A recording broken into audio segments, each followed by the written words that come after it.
Ever post a photo only to realize the location tag is totally wrong? Maybe you moved, maybe you're traveling, or maybe you just want a little more privacy. Whatever the reason, if you're stuck with an inaccurate location on your Instagram profile, this video is for you. In the next 60 seconds, I'm going to show you the exact steps to change your Instagram location quickly and easily. Trust me, it's hidden, but it's simple once you know where to look. Alright, let's dive right into your Instagram profile.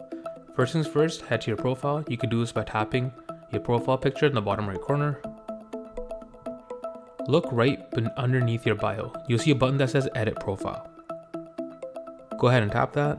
Now this is where it gets a little tricky. You need to scroll down to find the section called Contact Options.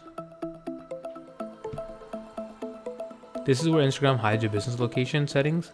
Tap it. Inside Contact Options, you'll see current address listed under Business Public Information. Tap on the address field. Here is your chance. You can delete the old one completely or simply type in your new correct location.